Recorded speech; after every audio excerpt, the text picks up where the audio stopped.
Hello दोस्तों, स्वागत है आपका सोनू कुमार क्लासेज में। दोस्तों, आज के वीडियो में हम लोग पढ़ेंगे बीपीएससी टीआरई 4 के लिए जो टॉपिक था रासायनिक और भौतिक परिवर्तन, विलयन इत्यादि। तो उसी का जो है दोस्तों ये भाग 3 है। ठीक है दोस्तों। और दोस्तों, वीडियो को शुरू करने से पहले एक बात आप लोगों से कहना चाहूँगा कि अगर अभी तक आप लोगों ने इस चैनल को सब्सक्राइब नहीं किया है तो इस चैनल को लाइक और सब्सक्राइब ज़रूर कर ले, ताकि इम्पोर्टेंट नोटिफिकेशन आप लोगों को मिलता रहे। तो दोस्तों, वीडियो को शुरू करते हैं। देखिए, क्वेश्चन में कह रहा है कि आणविक ऑक्सीजन का पत्तियों से निकलना कौन सी भौतिक क्रिया है। ठीक है दोस्तों, यानी आणविक ऑक्सीजन का पत्तियों से निकलना कौन सी भौतिक क्रिया है। तो दोस्तों ये हो जाएगा विसरण। ठीक है, इसका व्याख्या हम लोग पर देखते हैं। देखिए क्या कह रहा है कि आणविक ऑक्सीजन का पत्तियों से निकलना विसरण की क्रिया है। दो या दो से अधिक पदार्थों का स्वतः एक दूसरे से मिलकर समांग मिश्रण की क्रिया को विसरण कहते हैं। ठीक है दोस्तों, देखिए यहाँ पे क्या कहा गया है। ठीक है, यहाँ पे ये कि दो या दो से अधिक पदार्थों का स्वतः एक दूसरे से मिलकर समांग मिश्रण की क्रिया को विसरण कहते हैं। ठीक है, देखिए प्रकाश संश्लेषण की क्रिया में कार्बन डाइऑक्साइड को वातावरण से लेना तथा ऑक्सीजन का पत्तियों से निकलना विसरण का उदाहरण है। ठीक है दोस्तों, यानी प्रकाश संश्लेषण जब होता है तो उसमें पेड़ पौधे क्या करते हैं दोस्तों, कार्बन डाइऑक्साइड वातावरण से लेते हैं और फिर ऑक्सीजन जो है वो पत्तियों से निकल जाता है, और ये जो प्रक्रिया है क्या हो गया, विसरण का प्रक्रिया हुआ दोस्तों। ठीक है, चलिए अगला क्वेश्चन हम लोग देखते हैं। क्या कह रहा है कि विषम का पता लगाइए। ठीक है, यानी इतना में जो है कौन डिफरेंट है। तो देखिए पहला ऑप्शन में है कि फल का पकना, सेकेंड ऑप्शन में है कोयले का जलना। ठीक है, इसके बाद है सीमेंट की सेटिंग। तो इसमें विषम क्या है दोस्तों, देखिए तो दोस्तों देखिए विषम फल का पकना क्या हो जाएगा, एक तरह का रासायनिक अभिक्रिया हुआ है ना, क्योंकि फल एक बार जब पक जाएगा तो फिर जो है वो पहले की तरह कच्चा नहीं हो पाएगा। सीमेंट की सेटिंग, सीमेंट का भी सेटिंग रासायनिक प्रक्रिया है, कोयले का जलना भी रासायनिक प्रक्रिया, यानी इसमें कुछ भी जो है अलग नहीं है, इसीलिए दोस्तों हो जाएगा उपयुक्त में से कोई नहीं। अब इसका हम लोग व्याख्या देखते हैं। देखिए क्या कह रहा है कि विकल्प ने दिए गए फल का पकना, सीमेंट की सेटिंग तथा कोयले का जलना सभी रासायनिक परिवर्तन के उदाहरण हैं, और सभी ऊष्माक्षेपी है। ऊष्माक्षेपी दोस्तों किसे कहते हैं, यानी कि जिस अभिक्रिया में ऊष्मा मुक्त होती है तो उस अभिक्रिया को हम लोग ऊष्माक्षेपी बोलते हैं। इसीलिए इनमें कोई विषम नहीं है, अतः विकल्प ई जो है सही आंसर हो जाएगा दोस्तों।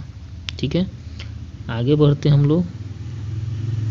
देखिए दोस्तों अगला क्वेश्चन में कह रहा है कि निम्नलिखित विशेषताओं में से कौन सी रासायनिक परिवर्तन की विशेषता नहीं है। दोस्तों इसमें से कह रहा है कि निम्नलिखित में से कौन जो है वो रासायनिक परिवर्तन का विशेषता नहीं।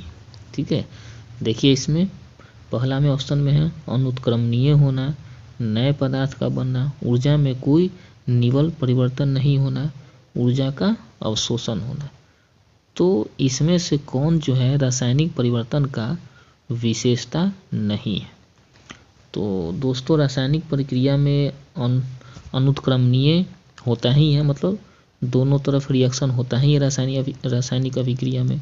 ठीक है, नया पदार्थ बनता ही है। ठीक है, ऊर्जा का अवशोषण होता ही है, यानी इसका सी नंबर आंसर दोस्तों हो जाएगा ये सी वाला, ऊर्जा में कोई निवल परिवर्तन नहीं होना। ठीक है, तो ये गलत है, क्योंकि रासायनिक अभिक्रिया में जो है ऊर्जा का परिवर्तन होता है। ठीक है,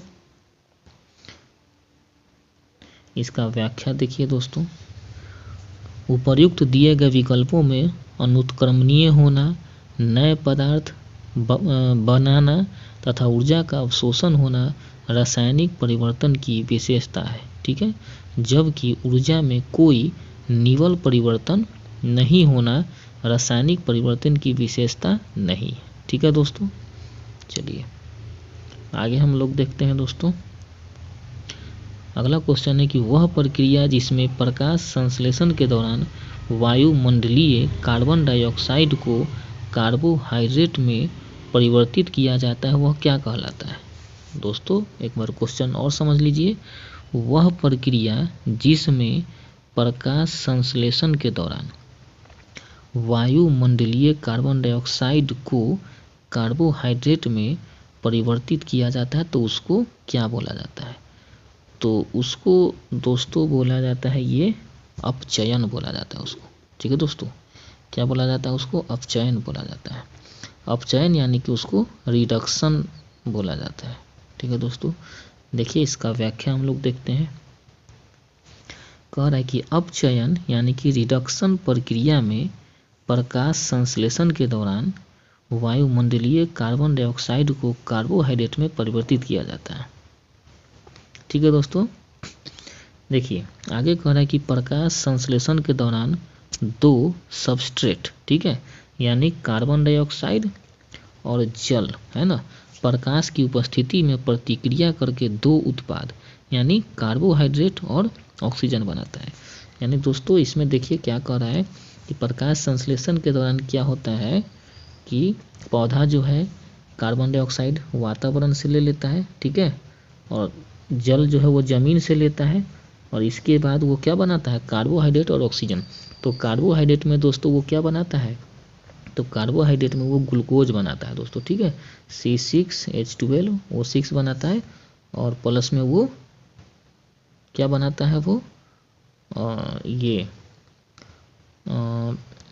प्लस में वो ऑक्सीजन बनाता है। ठीक है दोस्तों, तो ऑक्सीजन तो बाहर वो निकालता है जिसके द्वारा हम लोग सांस लेते हैं।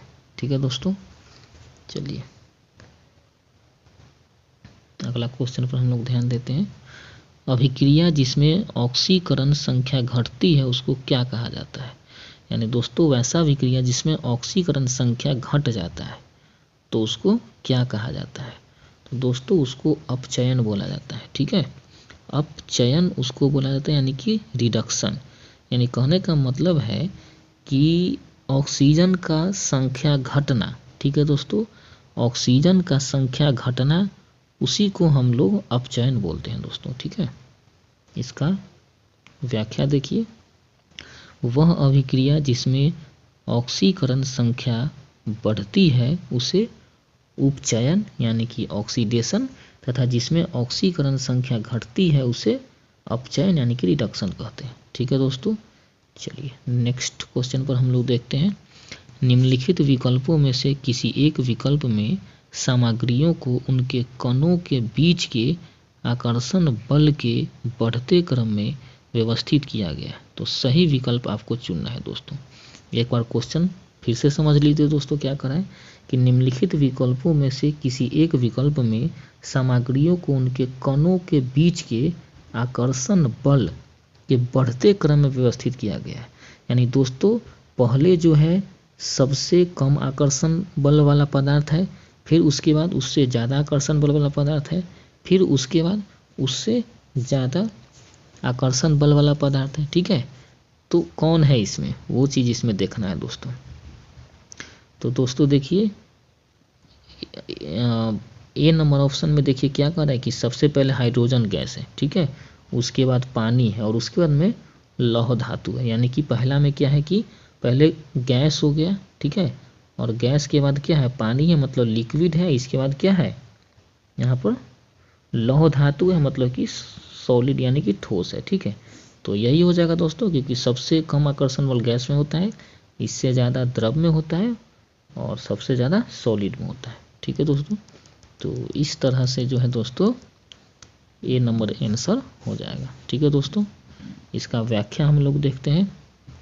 देखिए, पदार्थ के अणुओं के मध्य लगने वाले बल को अंतराण्विक बल कहते हैं दोस्तों। ठोस पदार्थों में यह सर्वाधिक तथा गैस में यह सबसे कम होता है। ठीक है, द्रव पदार्थों के अणुओं के मध्य यह बल गैस की तुलना में अधिक तथा ठोस की तुलना में कम होता है। ठीक है, अतः दिए गए विकल्पों में ये जो है सही उत्तर होगा। ठीक है दोस्तों, अब देखते हैं हम लोग आगे।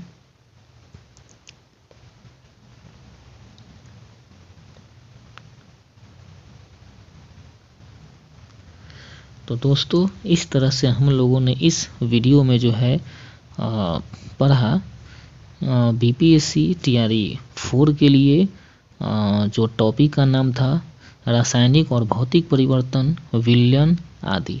तो उसका हम लोग ये भाग 3 पढ़ा हम लोगों ने। ठीक है दोस्तों, ये वीडियो आप लोगों के लिए बहुत ही इम्पोर्टेंट है।